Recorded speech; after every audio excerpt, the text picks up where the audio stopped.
Ya Tuhan, selamatkan jiwaku. Bagi Dia pujianku tak dapat ku balas kasih-Nya. Ya angkatku jadi anaknya, beri damai di dalam hidupku. Bagi Dia sembahku, hanya Dia segalanya bagiku.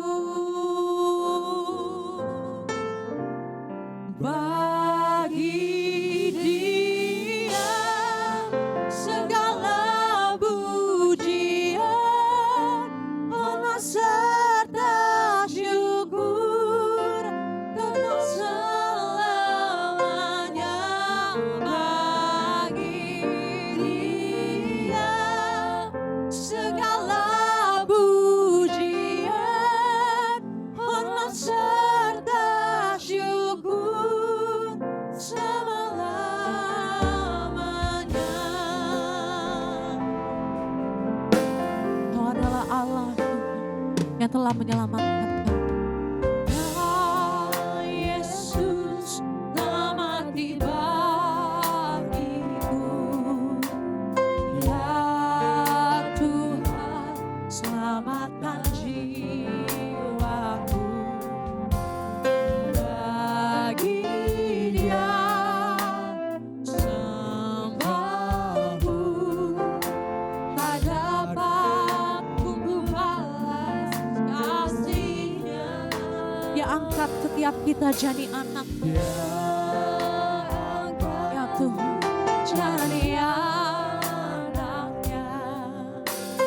Beri damai di dalam hidupku.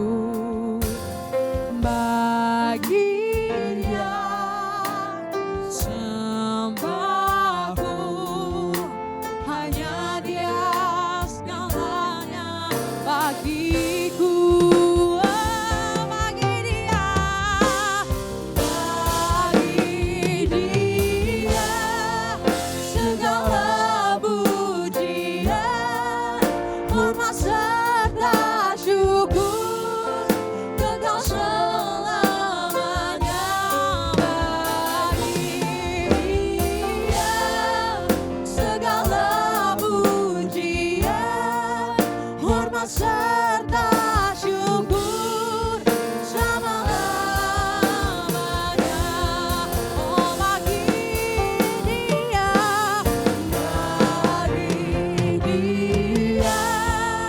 segala pujian dan sembah kami Tuhan, kekal selamanya. Bagi Dia segala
serta syukur selama-lamanya.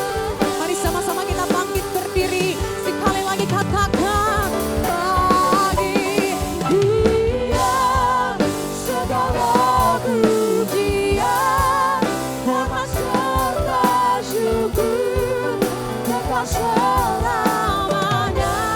Bagi Dia segala pujian, hormat serta syukur selama-lamanya. Bagi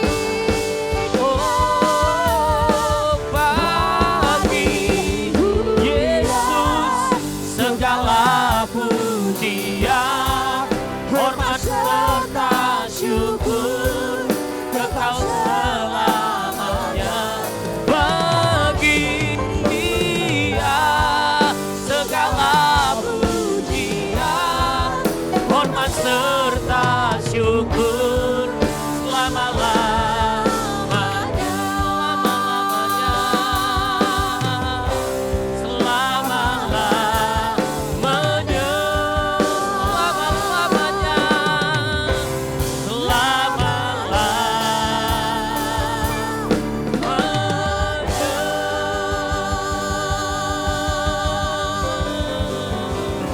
Haleluya.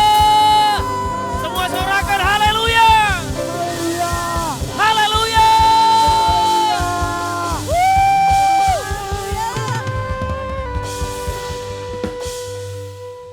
Kami bersuka cita karena Engkau hadir di sini bersama-sama dengan kami.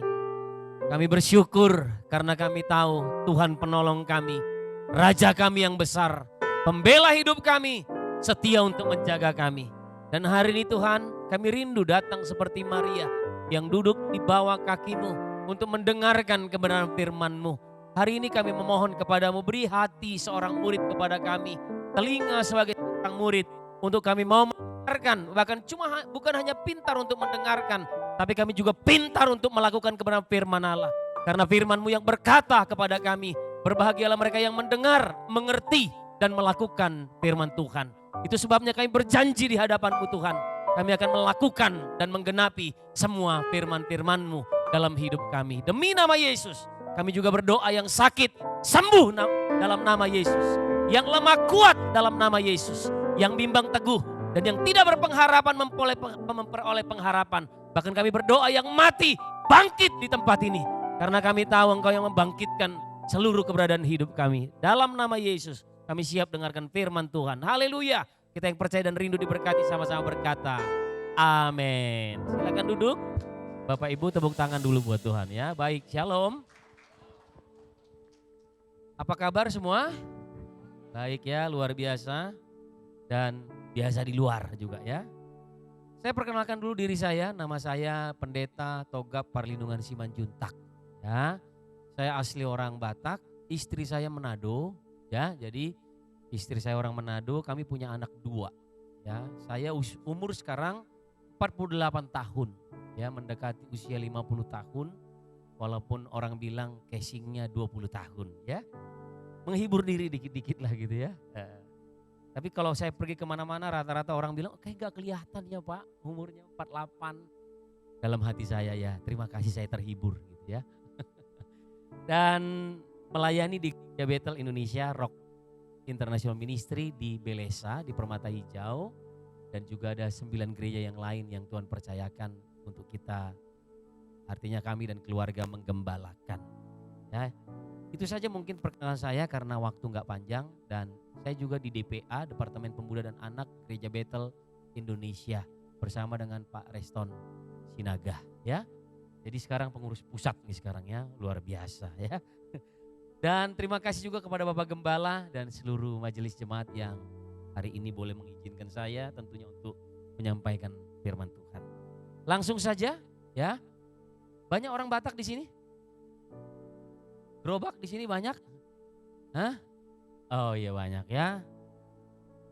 Istri saya orang Manado tapi dikasih boru si Hotang ya. Tetap aja kalau orang Batak semua dibatakkan gitu ya. Tapi kita orang Kristen, semua kita harus Kristenkan. Amin. Ya, oke. Siang ini kita bicara tentang hidup yang berkelimpahan.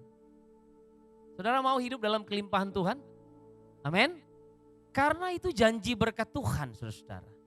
Masalahnya banyak orang Kristen tidak pernah mengalami kelimpahan.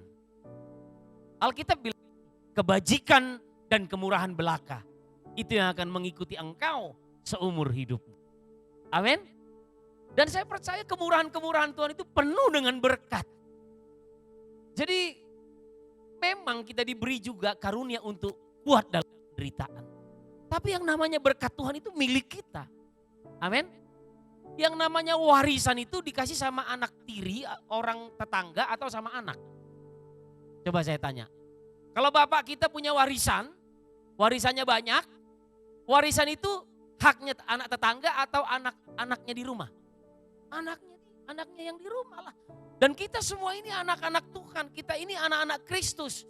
Dan saya percaya warisan itu milik kita. Amin. Warisan kerajaan sorga itu milik kita. Dan Alkitab berkata, Yesus yang berkata dalam doa-doanya dia mengajarkan kepada kita, datanglah kerajaanmu, jadilah kehendakmu di bumi seperti di sorga. Makanya tadi pagi saya bilang, orang terlalu banyak ngurusin sorga. Manusia diciptakan untuk sorga atau dunia? Shalom. Kita ini diciptakan untuk bumi atau untuk sorga? Hah? Untuk bumi, ya jangan salah nih ya. Manusia diciptakan untuk berkuasa di bumi. Tapi banyak manusia ngurusin sorga. Sorga itu enggak urusan kita. Ya, sorga itu tahtanya Tuhan kata firman Allah. Dan tugas kita adalah berkuasa di bumi. Dan mengalami kelimpahan-kelimpahan berkat di bumi.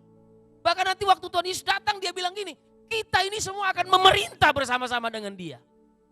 Amin. Kayaknya gak percaya ya. Nah saudara-saudara, saya buka dengan sebuah kisah pengemis tua di depan kampus Universitas Indonesia. Seorang mahasiswa, balik dulu ya, seorang mahasiswa lagi asik ngobrol dengan seorang pengemis tua di depan kampus UI Depok. Mahasiswa katanya gini, sudah lama mengemis di sini Pak? Pengemis jawab, ya kurang lebih 8 tahun deh. Kemudian mahasiswa bertanya lagi, sudah lama juga ya Pak? Sehari biasanya dapat uang berapa Pak?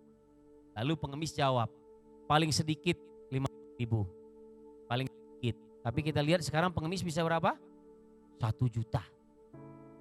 Ada yang mau jadi pengemis? 1 juta loh. Kita ini ada orang-orang yang berangkat pagi, pulang sore, pulang malam cuma dapat 180.000, 200.000. Pengemis sekarang cuma pakai kostum pengemis, gini aja bisa 1 juta sekarang. Ini cerita lama nih. Paling sedikit 50.000 nih. Mahasiswa lagi bilang gini, banyak juga ya Pak? Pengemis bilang lagi, lumayan untuk keluarga. Wih, banyak juga orang yang mengemis untuk keluarga. Di sini ada yang mengemis untuk keluarganya? Shalom? Gak ada ya? Semua di sini pria-pria bekerja, amin? Bapak-bapak gak boleh nganggur. Karena memang pria diciptakan untuk bekerja. Amin? Gak boleh, nanti kita akan bahas. Lumayan lah untuk keluarga. Lalu mahasiswa nanya, ngomong-ngomong keluarga bapak ada di mana? Anak bapak ada berapa? Lalu pengemis jawab lagi. Anak saya yang semuanya ada 3. Yang pertama di UGM Jogja. Wih, keren ya. Lalu yang kedua di ITB Bandung. Wih, keren. Di sini ada anaknya yang di UGM di ITB? Ada? Gak ada ya, ada lah mungkin ada lah ya. Kemudian lalu yang ketiga di Unibrau di Malang. Wah ini universitas negeri semua. Lalu masih mau jawab, hebat banget di bapak. Gak nyangka, bapaknya pengemis tapi anaknya di UGM, di ITB dan di Unibrau. Lalu mahasiswa, anak bapak itu semuanya kuliah. Pengemis jawab, enggak lah dek, semuanya ngemis juga seperti saya. Ya, gak hebat ternyata. Jadi saudara-saudara, tadi saya bilang kita ini diciptakan untuk menikmati berkat-berkat Tuhan. Dan kita punya warisan. Karena Bapak kita itu Bapak dari yang punya langit dan bumi, bahkan surga ini miliknya. Jadi apakah pantang ataupun berdosa kalau kita ngomongin berkat? Enggak. Karena Tuhan itu mau memberkati anak-anaknya. Gak ada bapak di sini yang mau melihat anaknya sengsara. Yang setuju katakan amin. Ada bapak-bapak di sini? Saya bikin sengsara anak-anak saya ini. Gak ada. Bapak kita juga punya hati yang sama. Dia mau setiap kita menikmati berkat-berkat kerajaan sorga dan berkat-berkat kemuliaannya. Nah, dalam Mazmur pasal 37 ayat 25 berkata, Daud ini dalam Mazmur berkata, dahulu aku muda, sekarang telah menjadi tua, tetapi tidak pernah kulihat orang benar ditinggalkan atau cucunya meminta roti. Saya berdoa nggak ada jemaat di sini yang keturunannya jadi pengemis. Amin. Pengemis itu nggak cuma minta-minta di jalan, Bapak Ibu. Orang Kristen banyak mengemis datang ke gereja. Gereja ini bukan cuma tempat kita untuk minta-minta. Gereja ini untuk kita membuktikan, menyaksikan bahwa kita ini orang yang diberkati oleh Tuhan. Amin. Gereja ini tempat kita untuk bersaksi dan tempat kita untuk menabur bagi kemuliaan Tuhan.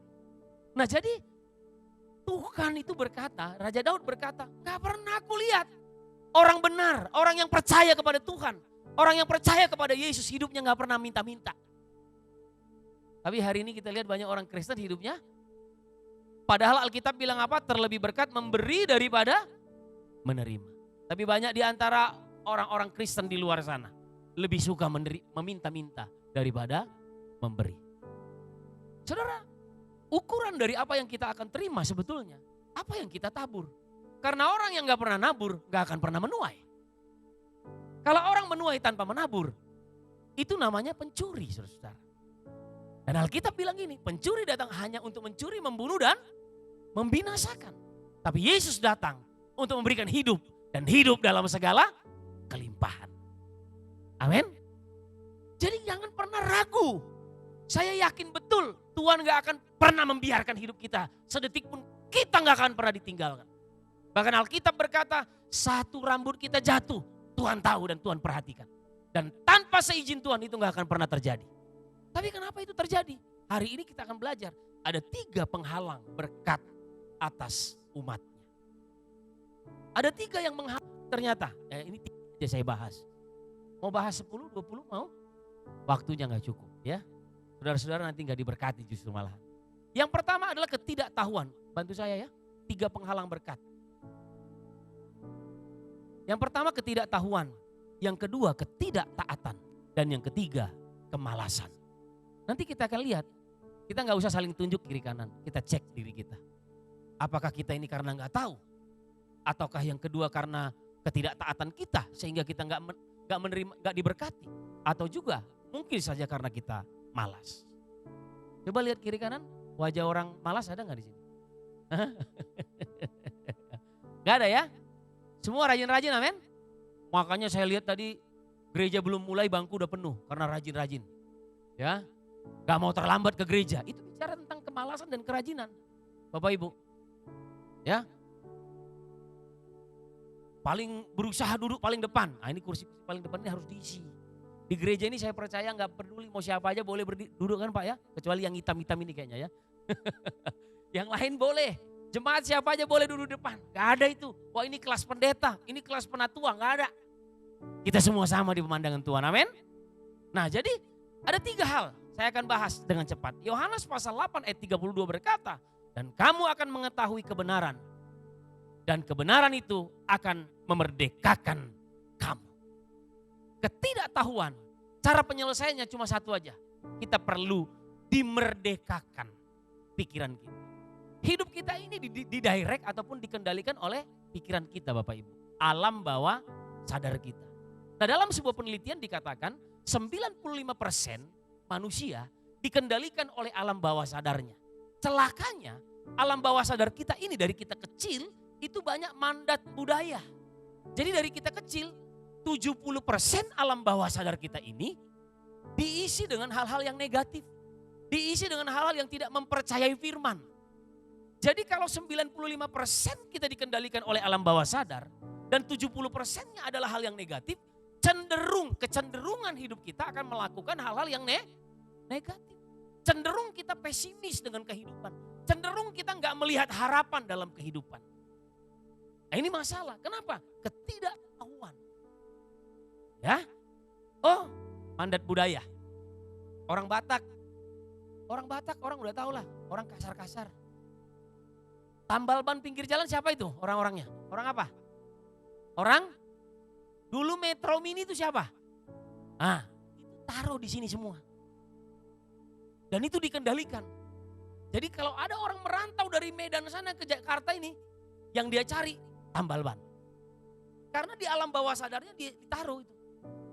Ketidaktahuan. Ada lagi orang mana lagi nih? Ada Ambon di sini? Wah, gereja ini gak ada Ambon ya?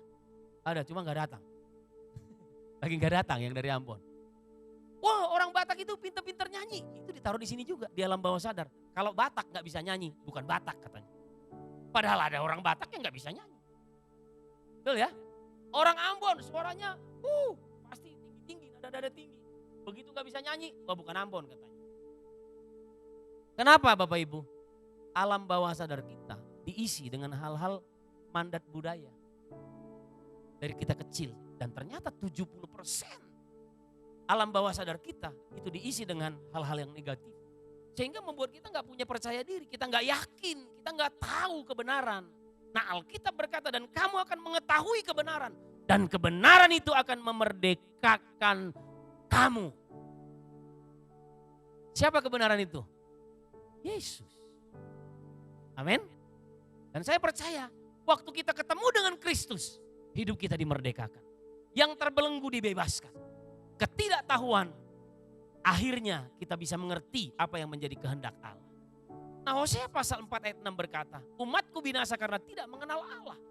Ya, kalau dalam bahasa Inggris, my people are destroyed for lack of knowledge.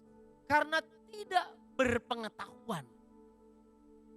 Makanya kita belajar, di gereja kita dididik, di gereja kita dimuridkan. Di kul kita dimuridkan. Kenapa? Ada dulu yang gak tahu, sekarang kita tahu. Tadi saya dengar ada lagu, yang dulu tak ku mengerti, sekarang kau buat mengerti. Tadi dinyanyiin di sini. Ya, di awal tadi ya. Saudara, kita mengenal Yesus, kita harus mengerti apa yang menjadi kehendak Yesus buat kita. Dan saya mau katakan, Yesus menyerahkan bumi ini, Raja kita menyerahkan bumi ini untuk kita. Makanya waktu pertama kali dalam Kejadian pasal 20, pasal pertama 20 ayat 24, 25, 26 dikatakan di sana. Waktu Allah menciptakan manusia Adam dan Hawa, dia jelas berkata, berkuasalah atas seluruh dunia ini. Atur dunia ini maksudnya. Jadi sebetulnya kuasa itu diserahkan sama manusia. Untuk berkuasa, untuk memerintah dan juga untuk apa? Untuk menikmati berkat-berkat. Kurang apa Tuhan itu? Dalam Kejadian pasal 2 ayat 16 dikatakan gini, semua buah pohon dalam taman ini boleh kau makan buahnya dengan bebas. Semua katanya. Ayat 17 berkata gini, tetapi pohon tentang pengetahuan yang baik dan yang jahat jangan kau makan. Sebab pada hari yang kau memakannya pastilah engkau mati, kata firman Tuhan. Nah, saya mendapati gini, Tuhan kasih semuanya. Di Taman Eden itu tempat berkat-berkat dicurahkan kepada manusia. Tapi manusia melakukan pelanggaran. Bukan karena ketidaktahuan, nanti di poin berikutnya. Nah, jadi saudara-saudara, Tuhan itu rindu memberkati kita. Tuhan itu berkata kepada kita, mau dari Ambon ke orang Jawa ke orang dari NTT, mau orang Batak, mau orang Chinese. Kita ini ditentukan oleh Tuhan untuk menikmati berkat-berkatnya. Karena dia itu Bapak kita. Amin. Saya tanya bapak-bapak di sini, Bapak kerja matian pagi, berangkat pagi pulang malam untuk siapa sih? Untuk keluarga kan? Terutama untuk anak. Orang tua pergi bekerja pagi, semuanya dilakukan untuk anaknya. Pertanyaan saya, percaya nggak bapak-bapak dan ibu-ibu jemaat semua di tempat ini, Tuhan mau melihat kita menderita? Enggak. Tuhan itu mau melihat kita ini diberkati dan menikmati berkat. Tuhan itu mau melihat kita semuanya hidup berbahagia di muka bumi ini. Tuhan itu melimpahkan semuanya untuk kita. Bahkan waktu manusia jatuh ke dalam dosa karena kebodohan, karena ketidaktahuan, Yesus harus tergantung di kayu salib supaya kita mengalami penebusan dan kembali kepada berkat yang dijanjikan dalam Kejadian pasal yang pertama. Saudara, Alkitab kita itu yang gak ada dosanya cuma Kejadian 1 dan 2. Setelah itu ngomongin dosa terus dan penebusan. Jadi kalau saya bilang gini, Alkitab kita itu yang bersih dari dosa cuma 2 pasal. Selebihnya itu bicara tentang dosa dan penebusan. Makanya gereja hari ini mengajarkan bagaimana Yesus tergantung di kayu salib, mati di kayu salib untuk mengembalikan hakikat waktu Tuhan menciptakan manusia. Dalam Kejadian pasal pertama kedua dikembalikan kepada yang semula. Itulah penebusan Kristus. Jadi kalau karena ketidaktahuan, mari hari ini kita mau belajar firman Tuhan. Supaya kita mengerti, kita berjumpa dengan kebenaran. Supaya apa yang kita nggak tahu, kita menjadi tahu. Klik lagi ketidaktahuan, nih lihat nih contoh ketidaktahuan. Ini rantainya kan cuman kecil, tapi dipakai untuk ngikat apa? Menurut Bapak Ibu, gajah ini bisa nggak mutusin rantai itu dalam sekejap? Bisa. Tapi karena dari kecil gajah itu waktu dia masih kecil diikat dengan rantai itu. Dan dia coba-coba nggak bisa. Sampai dia besar bertonton cuman dengan rantai kecil ini aja nggak bisa. Terikat. Karena ketidaktahuan. Banyak orang Kristen ngalami ketidaktahuan. Kenapa? Karena nggak cinta sama firman. Kenapa? Malas baca Alkitab. Bapak Ibu, ini Alkitab pernikahan saya bawa kemana-mana. Supaya saya selalu diingatkan saya punya istri gitu. Kalau melayani. Coba banyak pendeta ngaku-ngaku belum beristri sekarang kan. Jadi ini Alkitab pernikahan saya bawa terus kemana-mana kalau melayani. Karena ada orang pura-pura nggak tahu, pura-pura lupa bahwa dia punya istri gitu ya. Tapi di sini nggak ada, amin. Tidak ada yang mengaku ya. Sebuah kabar baik. Ya, sebuah kabar baik. Yesus datang sebagai kebenaran. Dan dia membenarkan kita, mengembalikan kita kepada berkat-berkatnya. Yohanes 19 ayat 2 berkata, prajurit-prajurit menganyam sebuah mahkota duri dan menaruhnya di atas kepalanya. Kenapa Yesus harus dihukum? Kenapa Yesus harus disalibkan? Yesus itu gak pernah bersalah Bapak Ibu. Yesus satu-satunya manusia yang tidak pernah melanggar hukum sorga dan hukum dunia ini. Tapi dia harus tergantung di kayu salib. Kenapa? Dia menebus dosa kita semua. Supaya apa? Supaya kita tahu bahwa kita ini orang-orang yang diberkati. Supaya kita tahu bahwa kita ini adalah orang-orang yang dipilihnya. Nah dalam Kejadian pasal 3, 17-19 dikatakan juga. Maka terkutuklah tanah karena engkau.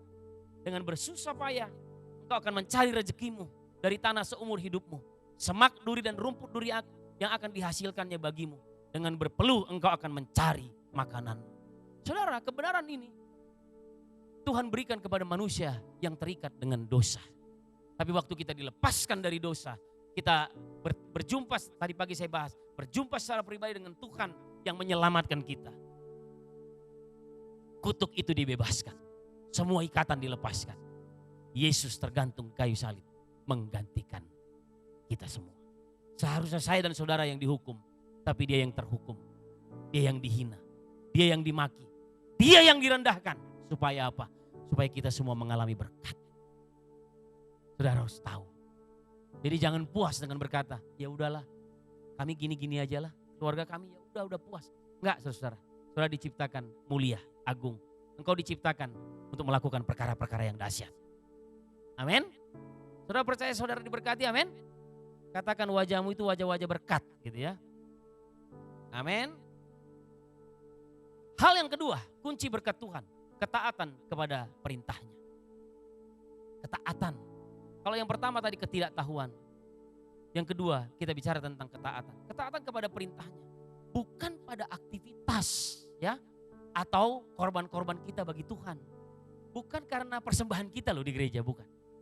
Bukan karena kerajinan kita di gereja, bukan. Ya, makanya kita harus mengerti, tadi saya bilang. Harus tahu betul kenapa kita diberkati oleh Tuhan. Dalam 1 Samuel pasal 15 ayat 22 berkata, tetapi jawab Samuel, apakah Tuhan itu berkenan kepada korban bakaran dan korban sembelihan sama seperti kepada mendengarkan suara Tuhan? Sesungguhnya, dengar, mendengarkan lebih baik daripada korban sembelihan. Maria, dia datang di kaki Yesus, dia mendengarkan Yesus. Marta sibuk ngurusin hal-hal yang lain. Lalu Marta datang dengan marah sama Maria. Kenapa kamu gak bantu aku di belakang? Kan Yesus ini perlu makan. Tapi Alkitab bilang apa? Sejak zaman perjanjian lama dikatakan, sesungguhnya mendengarkan lebih baik daripada korban sembelihan. Kenapa saudara-saudara mendengarkan lebih baik daripada korban? Karena iman timbul dari pendengaran, dan pendengaran oleh firman Kristus. Saudara suka mendengar firman hari ini? Amin.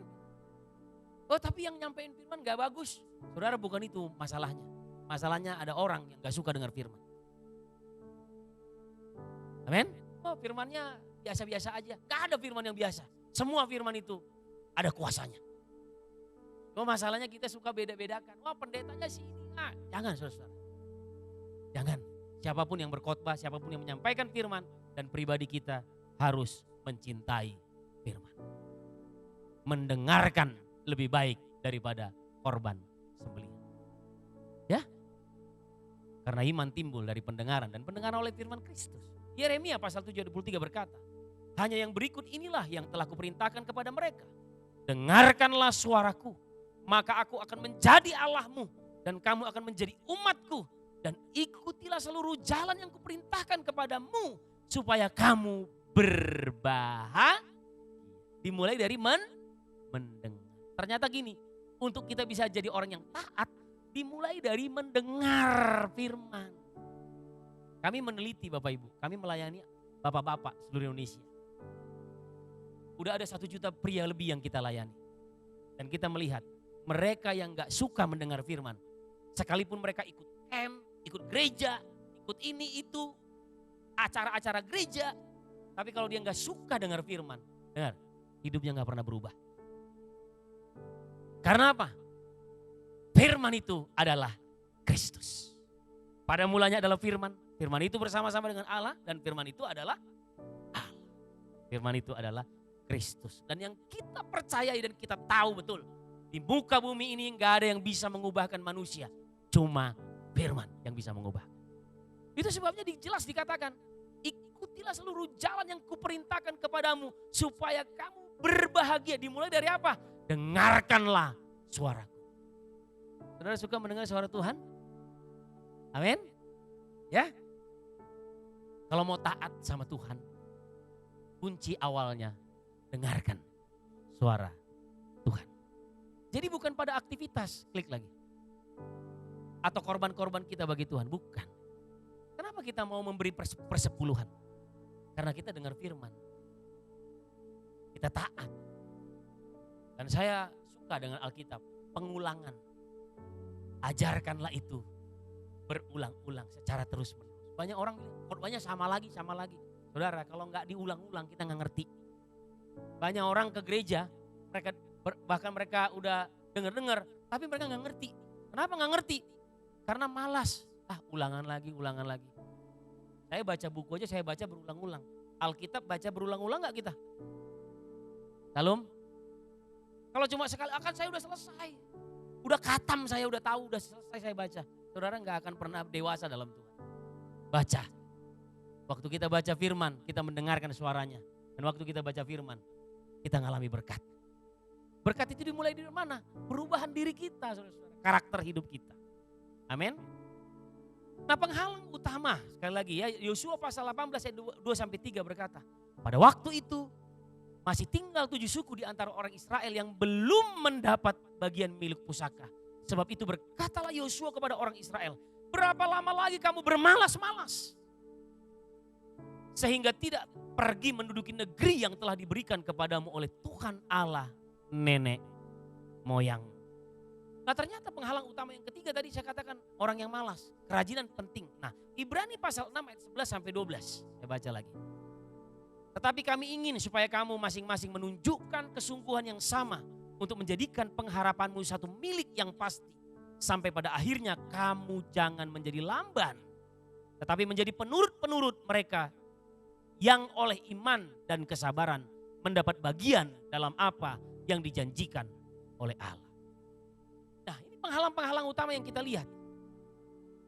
Ternyata untuk kita bisa mengalami berkat, Bapak Ibu kita harus rajin. Alkitab berkata begini, tangan yang rajin akan memegang kekuasaan. Tapi pemalas gak akan dapat apa-apa. Amin. Orang rajin itu bangunnya siang atau pagi? Pagi gitu ya. Zaman sekarang di era ini milenial udah lewat nih, sekarang apa? Generasi udah alfa ini sekarang. Ya. Ke gereja carinya yang jam 2 siang yang sore. Karena nggak bisa bangun pagi. Kalau udah hari Sabtu mau diganggu suruh doa pagi. Udah seminggu kerja om, ngapain lagi? Hari Sabtu weekend itu waktunya bangun siang. Betul atau betul? Betul ya? Saudara, dengar baik-baik. Kita nggak akan dapat berkat kalau kita malas. Tuhan ngajar ya, Amsal berkata, lihat sama semut. Saudara mau belajar dari firman atau sama belajar dari kerohanian kita ini atau dari semut? Coba aja lihat semut, kerja terus. Udah kita matiin, nanti tiba-tiba ada lagi tuh kan. Gerombolannya datang lagi. Nah ternyata saudara-saudara untuk kita ngalami berkat yang berkelimpahan, bekerja, klik. Tidak ada sesuatu yang berharga untuk diraih, yang diraih tanpa usaha dan kerja keras. Istri-istri di sini, ibu-ibu atau anak-anak, suka nggak lihat bapaknya itu nggak kerja? Nggak kerja, nggak ada yang suka. Ibu-ibu pasti bilang gini, ngapain kau di rumah terus? Pergilah kau dulu. Diusir. Maksudnya apa? Kerjalah. Amin. Tapi di sini saya lihat orang pekerja keras semua ya. Dan pekerja cerdas. Ya. Nah jadi bekerja. Tuhan tertarik dengan orang yang bekerja. Klik, bantu saya ya. Tolong didengerin saya ini ya. Yang di belakang sana. Tuhan tertarik dengan orang yang bekerja. Yang rajin kerja. Tuhan tertarik. Saudara rajin gak? Kalau saudara malas, Tuhan gak tertarik sama saudara. Gak usah Tuhan. Kalau ada yang lagi pacaran, cowoknya malas kerja, ceweknya bilang apa? Malas sekali kau, putus aja kita. Betul atau betul? Iyalah. Ngapain pacaran bangun hubungan sama orang yang malas-malas? Kita cek, Kejadian pasal 2 ayat 15 berkata, Tuhan Allah mengambil manusia itu dan menempatkannya dalam Taman Eden untuk apa? Mengusahakan dan memelihara taman itu. Mengusahakan maksudnya apa? Pengusaha. Adam itu pengusaha. Jadi di sini kita semua punya darah pengusaha. Mengusahakan maksudnya apa? Kalau dalam bahasa aslinya gini, to be multiplied, melipat gandakan. Jadi kalau Tuhan kasih sama kita 1 botol hari ini, Tuhan minta minggu depan 2-3 botol. Ingat perumpamaan tentang talenta? Dikasih 1, tetap 1. Dikasih 2 jadi berapa? 4. Yang 5 jadi 10. Yang 1 tetap 1. Ada gak yang dia curi? Gak ada yang dia curi. Tapi dia gak kerja, dia gak mengusahakan. Tuhan bilang apa? Enyahlah engkau pembuat kejahatan. Malas kamu. Hari ini apa yang ada di tangan kita? Saya percaya kita punya talenta-talenta dari Tuhan.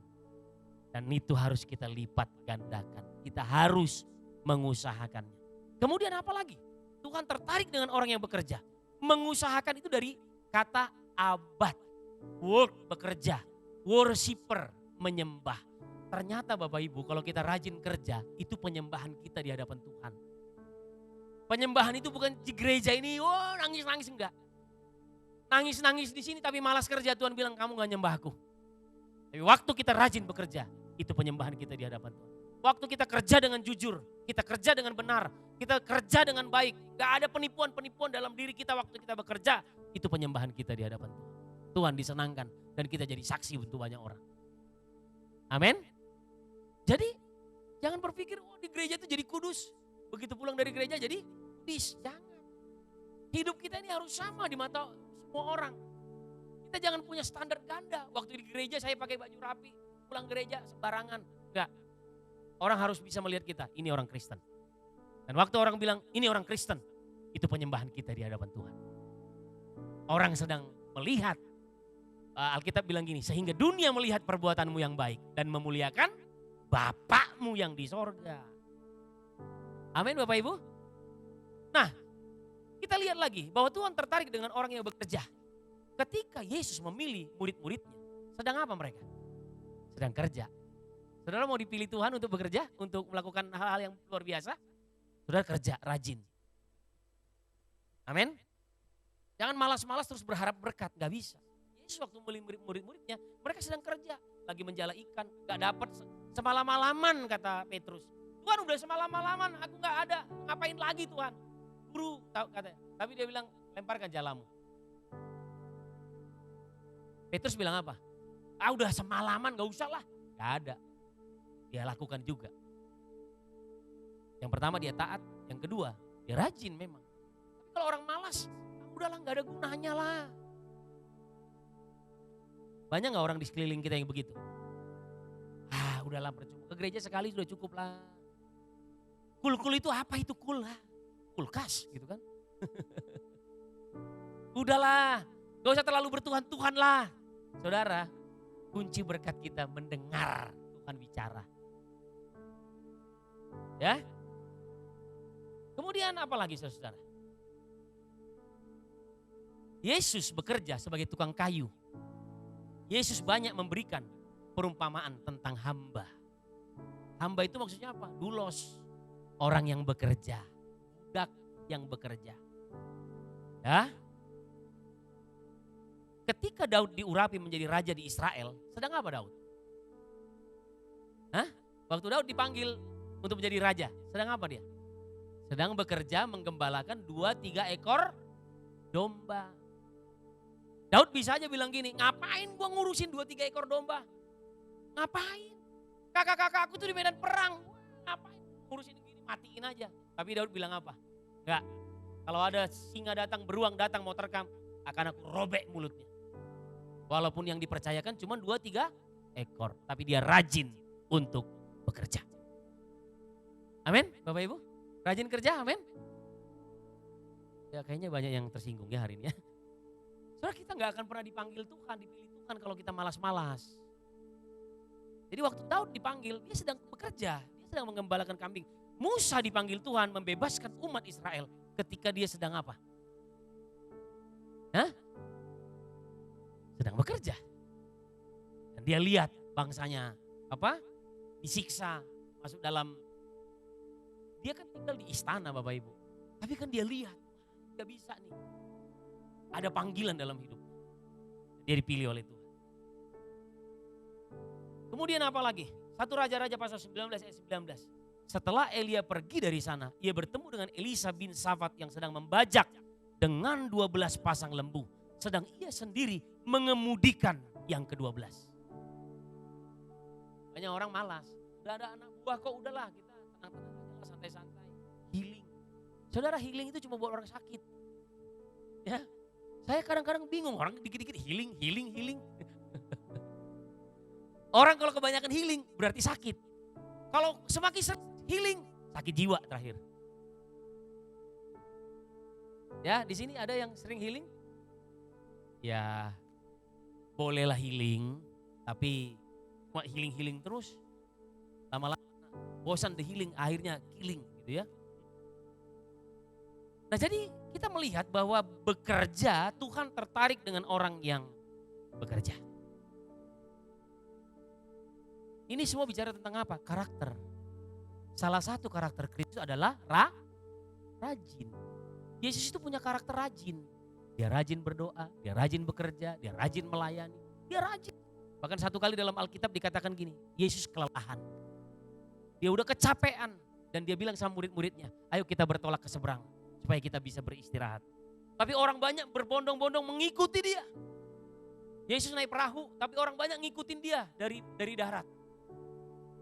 Lalu Alkitab bilang gini, maskullah hatinya. Berbelas kasihanlah hati Yesus. Sekalipun dia capek, dia melayani. Dia layani orang banyak itu. Kenapa? Karena ada karakter rajin. Amin. Saudara, orang rajin atau orang malas? Rajin ya, amin. Kelihatan kok dari wajah-wajahnya ya. Orang-orang yang rajin makan gitu ya. Cool. Besok cool ya kata Pak Reston. Ya besok makanannya apa? Jangan tanya makanan. Ya, jangan tanya makanan. Jadi itu karakter Bapak Ibu. Rajin itu karakter, malas itu karakter.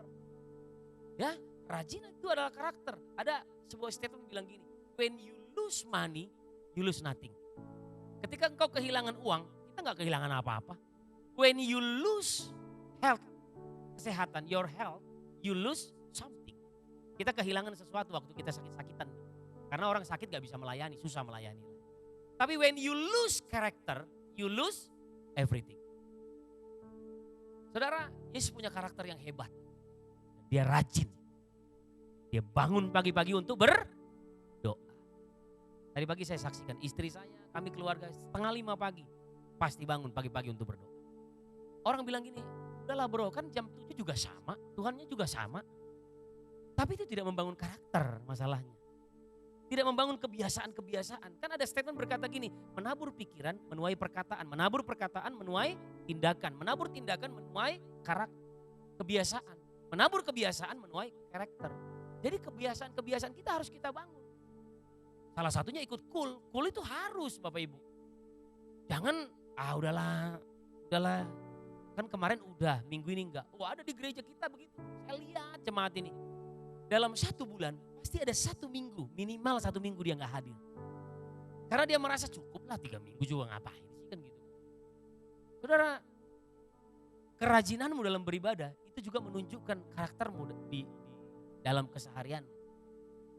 Amin. Nah Alkitab juga bilang Ibrani 10:25. Janganlah menjauhkan diri dari pertemuan-pertemuan ibadah. Kenapa muncul ayat ini di dalam Ibrani? Karena banyak orang menjauhkan diri, malas beribadah. Gitu. Tapi di sini orang-orang rajin semua, amin. Nah, kemalasan adalah kunci kemiskinan. Kalau mau miskin, malas. Ya, kalau mau miskin, malaslah. Klik lagi bantu saya. Kemalasan adalah kunci kemiskinan. Makanya banyak pengemis. Pengemis dalam, mohon maaf ya, di gereja ini gak ada. Di gereja-gereja lain banyak pengemis. Ya, kemiskinan dan tidak punya uang adalah 2 hal yang berbeda. Itu kata Farah Gray. Klik lagi, bantu saya klik. Kemiskinan dan tidak punya uang itu 2 hal yang berbeda. Ya, gak punya uang boleh gak kita gak punya uang? Kadang-kadang kita gak punya uang gak apa-apa. Tapi orang gak punya uang bisa tetap bahagia gak? Bisa. Tapi ada orang punya uang banyak gak pernah bahagia juga ada. Jadi itu hal yang berbeda. Jadi jangan mengukur kebahagiaan karena harta. Amin. Jangan mengukur kebahagiaan karena rumah mewah, jangan saudara-saudara. Ya, jadi kalau kita lihat cerita tentang Farah Gray ini, sejak usia 7 tahun udah hebat, bekerja, rajin. Di usia 14 dia jadi CEO, milioner. Tapi saya nggak bahas itu hari ini. Ya, itu dia. Umur-umurnya, nanti ini di-share aja ke jemaat biar dibaca di rumah.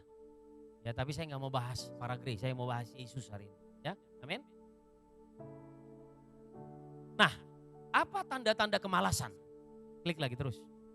Tanda-tanda kemalasan. Yang pertama, saya sedikit lagi selesai, mohon maaf ya. Suka tidur berlebihan. Nah ini udah garuk-garuk kepala ini anak kita yang depan ya. Mulai sekarang bangun cepat ya nak ya. Kau janji sama Tuhan bukan sama saya. Amin.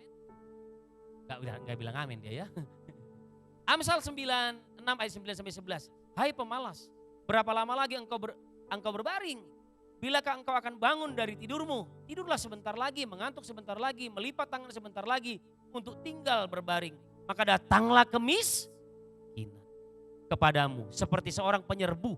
Ngeri nih saudara-saudara. Miskin itu nyerbu, wih gila ya itu ya. Kasihan banget orang yang malas ini. Diserbu oleh kemiskinan, bukan diserbu berkat. Bayangkan kita diserbu kemiskinan, bertubi-tubi. Matilah kita dalam kemiskinan. Dan kekurangan seperti orang yang bersenjata. Yang pertama, tidur. Yang kedua, lamban. Apa-apa lamban. Disuruh ini, ya ntar lagi. Menunda-nunda. Ya gampang. Ada yang begitu? Suami istri sering nih ribut gara-gara itu. Istrinya suruh, Pak itu tolong itu keran air ini. Iya nanti, udah tahu. Tapi gak dikerja-kerjain juga. Itu malas tuh sebetulnya. Saya belajar mendengarkan suara istri saya. Kalau dia udah ngomong, itu seperti titah buat saya. Ngeri ya. Karena kan setelah Tuhan kan dia itu kan ya. Kalau istri saya ngomong, Bang, dia panggil saya Bang gitu ya. Bang, Bukan Bang Beca ya, bukan. Bang, ini gini. Oh iya saya. Coba kalau agak, iya sebentar aja nggak apa-apa nanti. Ribut gak keluarga? Ribut, miskin jadinya. Begitu rumah tangga ribut, berkat gak datang, miskin. Kenapa? Karena lamban. Amsal 10:20 berkata, jangan menyuruh orang malas. Ia hanya menjengkelkan saja. Seperti cuka melindungkan gigi. Minum air cuka itu gitu kan. Atau asap memedihkan mata. Dalam bahasa Indonesia sehari-hari. Jadi saudara-saudara lamban. Kemudian apalagi tanda-tanda kemalasan? Banyak maunya. Tidak mau bekerja. Lalu stres berat. Amsal 13 ayat 4 berkata, hati si pemalas penuh keinginan, tetapi sia-sia. Sedangkan hati orang rajin diberi kelimpah. Amin Bapak Ibu. Saudara mau mengalami kelimpahan? Rajin. Hatinya harus rajin kata Tuhan. Amsal 21 ayat 25. Si pemalas dibunuh oleh keinginannya karena tangannya enggan bekerja. Di sini tidak ada yang mengaku ya. Saya berharap kita bertobat. Saudara mau jadi orang yang diberkati, memiliki kekayaan yang bisa memberkati orang lain, saudara harus rajin. Jangan malas. Jangan bilang saya sibuk. Saya nggak bisa, nggak sempat. Saya belajar dari diri saya dan dengan Roh Kudus tentunya dengan Tuhan. Ada banyak hal yang begitu kita bilang gini, diperintahkan sama atasan, diperintahkan oleh gembala ataupun pemimpin kita yang di atas. Begitu kita ngomong, ya saya akan kerjakan. Jalannya langsung kebuka.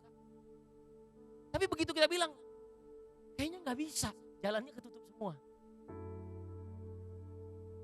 Tapi begitu kita yakin, bisa.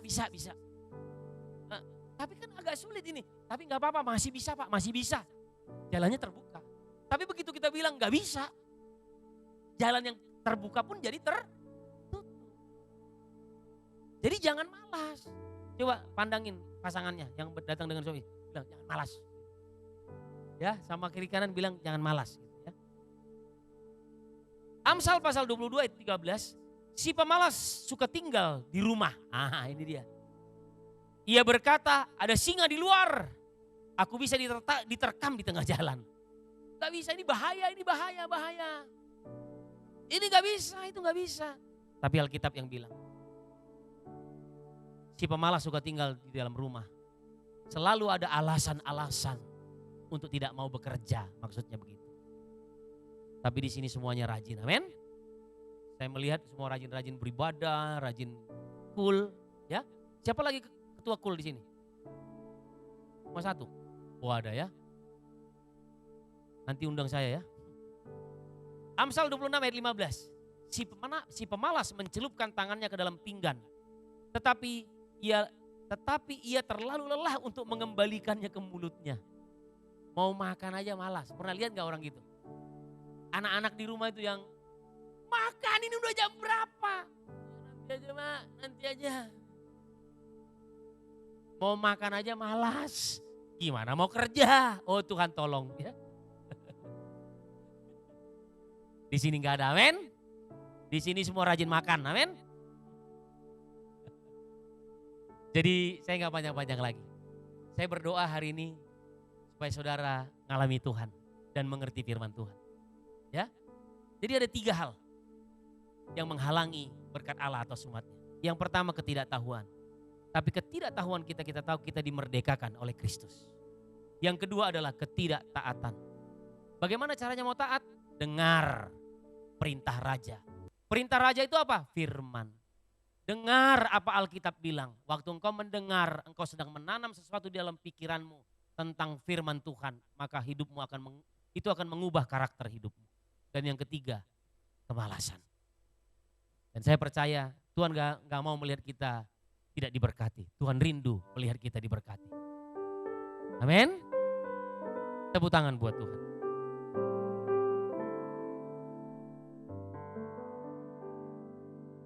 Terima kasih Tuhan. Terima kasih. Kami bersyukur untuk firman. Betapa Ku mencintai. Mari bangkit berdiri Bapak Ibu. Segala yang telah terjadi tak pernah sendiri. Tak pernah sendiri. Jalani hidup ini selalu menyertai. Betapa ku menyadari, betapa ku menyadari di dalam hidupku ini, di dalam hidupku ini, Kau selalu memberi rancangan terbaik.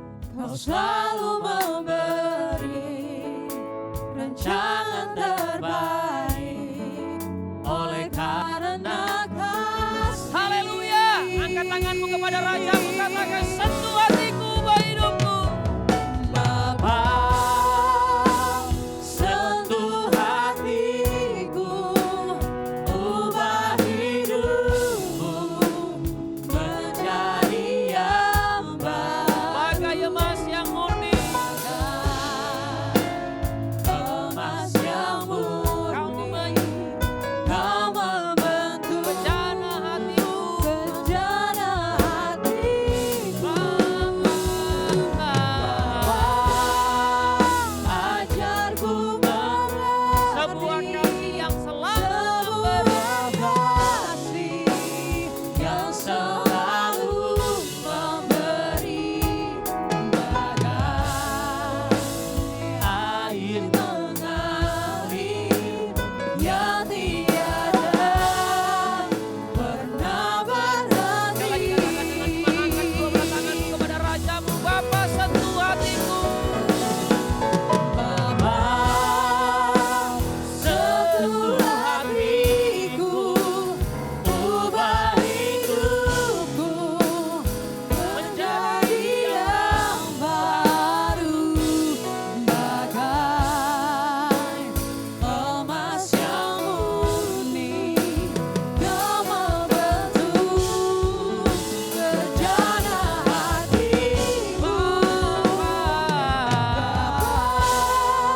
Ajarku mengerti sebuah kasih yang selalu memberi, bagai air mengalir yang tiada pernah berhenti.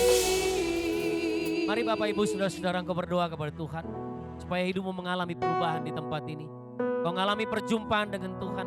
Dan percayalah, maksud dan tujuan Tuhan engkau diciptakan di dunia ini untuk engkau mengalami berkat-berkatnya, untuk engkau menjadi representatifnya, engkau menduplikasi gambar dan rupa Allah di dunia ini, supaya orang-orang di luar sana berkata, benar Allah itu hidup, benar Yesus itu adalah Tuhan yang besar, benar bahwa Dia Allah yang memperhatikan umatnya.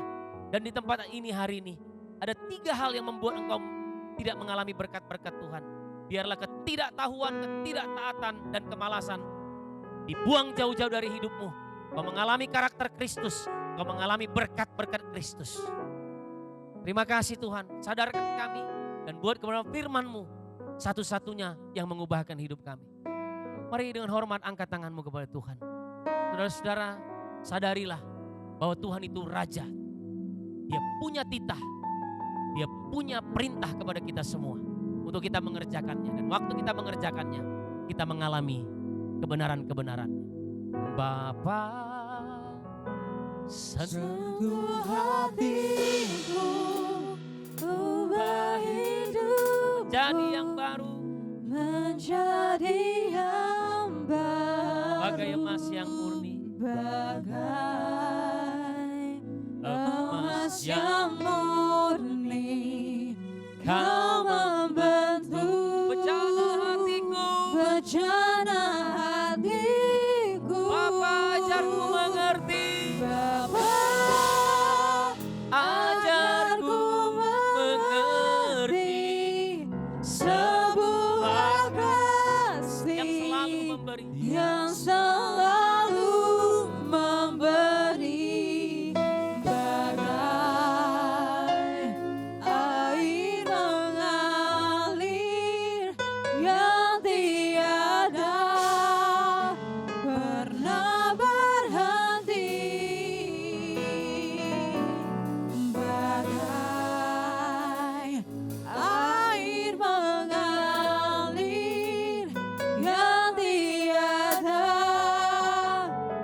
pernah berhenti.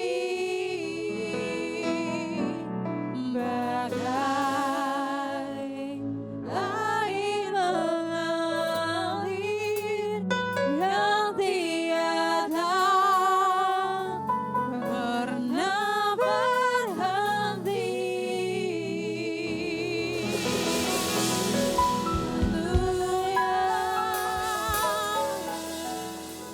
Terima kasih Bapak, terima kasih Tuhan Yesus buat firman-Mu Tuhan yang telah disampaikan oleh hamba-Mu. Bila Tuhan setiap kami di tempat ini Tuhan dapat menjadi pelaku-pelaku firman-Mu Tuhan. Setiap kami di tempat ini dapat hidup dalam kebenaran-Mu Tuhan. Terima kasih ya Bapa, terima kasih Tuhan. Kau juga berkati hamba-Mu Tuhan yang telah memberitakan firman-Mu.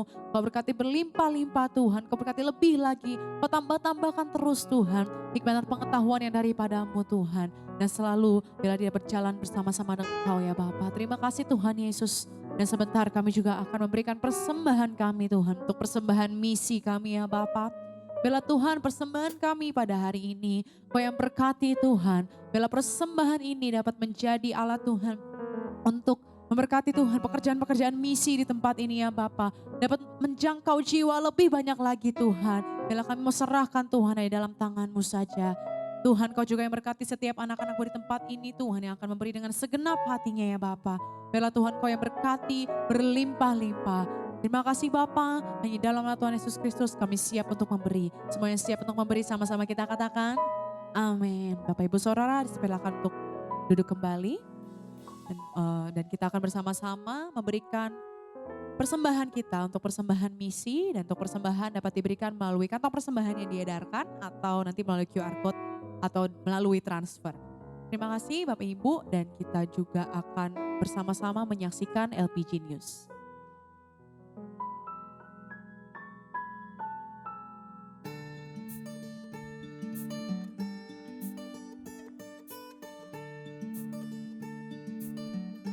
Shalom, Amsal 19 ayat 8. Siapa yang memperoleh akal budi mengasihi dirinya, siapa berpegang pada pengertian mendapat kebahagiaan. Bersama saya Yunita, mari kita saksikan LPG News.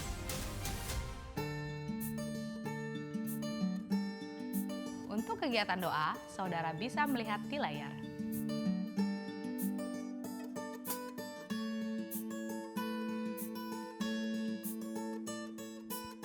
Pelayanan pastoral bagi Bapak Ibu Saudara yang ingin dilayani, baptisan, penyerahan anak, doa pelepasan, doa pengurapan, tempat usaha atau rumah, bahkan pelayanan sekolah, hubungi kami di call center LPG Ministry tanpa dipungut biaya atau gratis.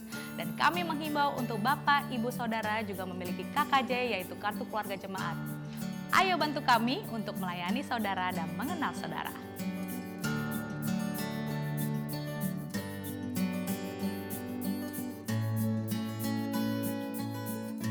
Belajar dan diperlengkapi untuk menjadi berkat, Bapak Ibu Saudara, kita juga mengadakan Bible Study, di mana saudara bisa belajar dan sepuasnya bertanya tentang apa yang bersama-sama kita pelajari tentang Tuhan melalui firman-Nya. Ayo bergabung bersama kami untuk info tanggalnya di bulan Oktober. Ada di tanggal 18 Oktober hari Rabu, ayo bergabung. Saudara juga bisa mengikuti media sosial kami, YouTube, Instagram, dan Facebook. Bahkan saudara bisa diberkati melalui renungan harian yang update setiap hari. Berikut informasinya.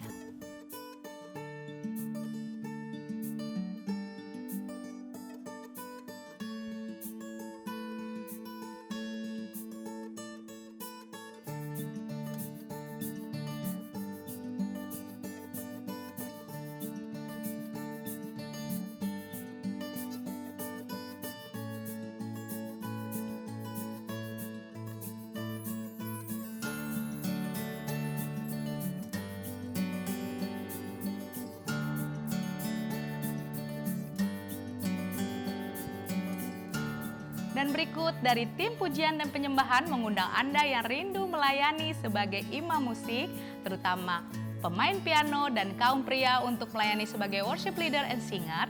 Ayo jangan sia-siakan talenta Anda. Bagi saudara yang ingin bergabung, ayo menghubungi KBRI. Ini juga info yang luar biasa bagi saudara yang rindu melayani anak-anak dan remaja. Kami membuka kesempatan melayani guru sekolah minggu, pembina GC atau Junior Church, pemusik, dan konten kreator. saudara bisa menghubungi Kak Esther atau bisa datang ke counter ibadah. Info YDJ, ayo anak muda bersama-sama beribadah, bergabung di ibadah kami, seru dan luar biasa, memberkati. Untuk bulan Oktober ada di tanggal Sabtu 14 dan 28 Oktober pukul 5 sore di tempat ini. Ayo bergabung saudaraku. Bagi Bapak Ibu yang ingin memberikan persembahan, saudara bisa memberikan melalui QR atau transfer ke nomor rekening yang ada di layar saudara. Selamat memberi.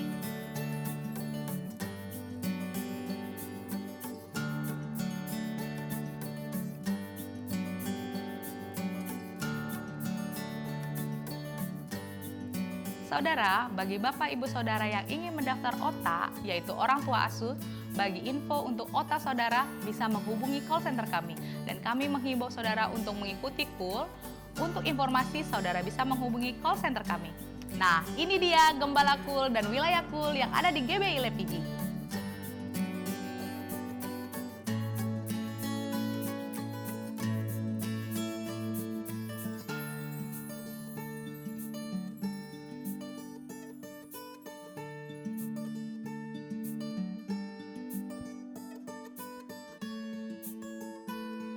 Demikian pengumuman minggu ini. God bless you.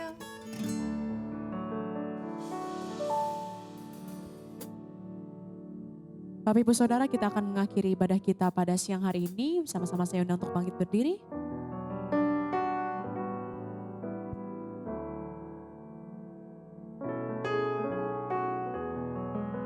Segala pujian dan syukur hanya bagimu, Yesus.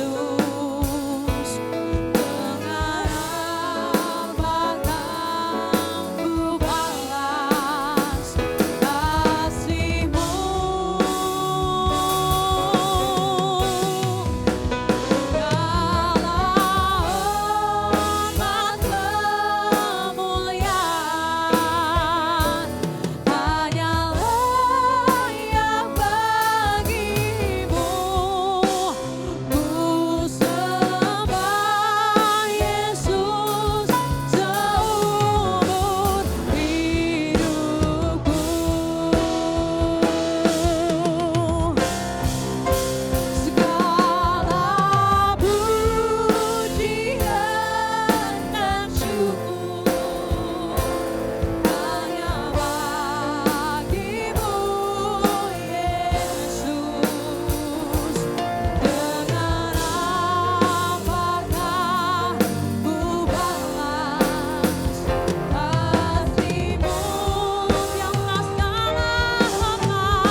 lagi katakan sama-sama, ku sembah Yesus.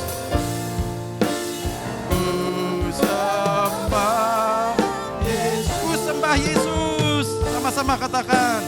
Ku sembah Yesus. Sekali lagi kami sembah.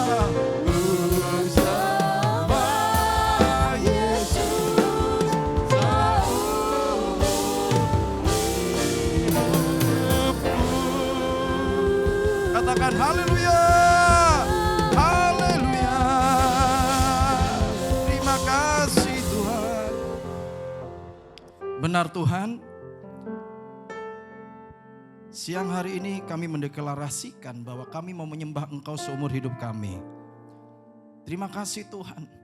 Hari ini kami mendengarkan kebenaran firman Tuhan. Dan kami mau Tuhan kebenaran-Mu hidup dalam kehidupan kami Tuhan. Terima kasih hari ini Engkau yang menyertai, menuntun kami. Supaya kami tahu bagaimana kami hidup menyenangkan hati-Mu Tuhan. Tujuan kami semua yang di sini adalah hidup menyenangkan hati Tuhan. Ajari, tuntun kami ya Tuhan. Ya Roh Kudus bekerja terus dalam hidup setiap daripada kami anak-anak-Mu. Supaya setiap langkah kami, pikiran, hati kami, apa yang kami buat dengan tangan kami, menyenangkan hati Tuhan. Biarlah setiap daripada kami hari ini, paradigma kami diubahkan Tuhan. Karakter kami dibentuk terus menjadi seperti Kristus. Dan kami berdoa Tuhan buat anak-anak-Mu yang ada di tempat ini. Setiap daripada kami, jadikan kami orang-orang Tuhan yang berkenan kepadamu.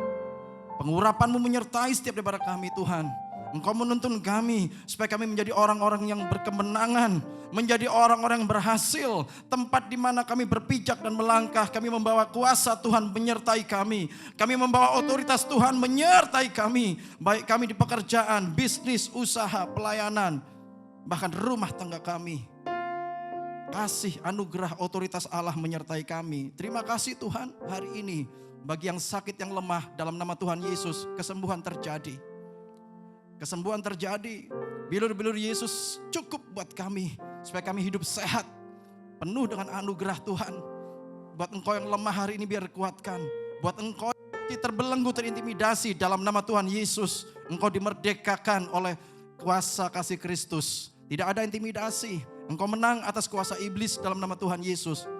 Dan Tuhan akan buat engkau berhasil. Jangan takut dalam nama Tuhan Yesus. Berkati setiap keluarga demi keluarga Tuhan. Setiap hubungan dalam rumah tangga Tuhan berikan hari ini keharmonisan. Tuhan berikan kasih anugerah. Orang tua diberkati, suami istri diberkati, anak-anak diberkati. Setiap hubungan Tuhan pulihkan, Tuhan perbaiki. Kami berdoa ya Tuhan hari ini. Di dalam setiap rumah tangga Kristus, hari ini ada kemenangan. Terima kasih Tuhan untuk ibadah hari ini. Untuk setiap pujian penyembahan boleh kami naikkan. Terima kasih untuk hamba-hamba Tuhan boleh melayani hari ini. Tuhan pakai kami terus. Semakin hari semakin mengasihi Tuhan. Semakin giat dalam pelayanan, dalam pekerjaan Tuhan. Dan Kau mengurapi setiap daripada kami. Berkati tempat ini, berkati gereja ini. Supaya lawatan Tuhan terus Tuhan terjadi atas gereja ini. Hati Tuhan, mata Tuhan tertuju atas tempat ini. Ada penuaian, ada kebangkitan rohani, ada revival terjadi di tempat ini, di gereja ini. Dan di Pondok Gede Plaza dan sekitarnya dilawat oleh kemuliaan Tuhan. Ada penuaian terjadi di tempat ini ya Tuhan. Hadirat Tuhan melanda tempat ini. Terima kasih ya Tuhan. Berkat-Mu melimpah atas setiap daripada kami. Dan hari ini Tuhan, setiap kami anak-anak-Mu, saat kami melangkah keluar tempat ini, sertai kami Tuhan dengan berkat-Mu. Tak lupa kami berdoa buat hamba-Mu, Pastor Togap Simanjuntak. Hari ini yang telah Engkau utus secara khusus Tuhan, menyampaikan isi hati-Mu. Berkati hamba-Mu, pakai terus dalam pelayanan yang luar biasa. Menggenapi rencana-Mu, rencana ilahi, rencana kerajaan sorga. Bahkan gereja-gereja yang digembalakannya Tuhan, pengembalaannya Tuhan berkati. Keluarganya, istri, anak-anaknya Tuhan berkati. Pakai terus hamba-Mu Tuhan untuk menyelesaikan amanat agung Tuhan di muka bumi ini. Terima kasih Tuhan. Terima kasih Bapa untuk siang hari ini. Kami bersuka cita di dalam nama Tuhan Yesus. Oleh karena itu kami arahkan hati kami padamu Tuhan. Kami mau Tuhan hari ini, kami percaya berkat-Mu tersedia buat kami semua yang ada di tempat ini. Oleh karena itu Bapak Ibu Saudara, terimalah berkat Tuhan. Kiranya berkat perlindungan, anugerah demi anugerah dan damai sejahtera melimpah dari Allah Bapa. Kasih yang sempurna dalam Tuhan Yesus Kristus. Persekutuan yang manis dengan Roh Kudus, pertolongan kuasa penghiburannya, memberkati, menyertai kita sekalian dari saat ini. Hingga Yesus datang menjemput kita semua dewan permai. Dan kita semua yang di sini akan bersama dengan Tuhan Yesus hingga selamanya. Mari semua yang percaya sudah terima berkat Tuhan, sama-sama katakan amin, amin. Selamat hari Minggu, Tuhan Yesus memberkati kita semua. God bless you. Happy Sunday Bapak Ibu.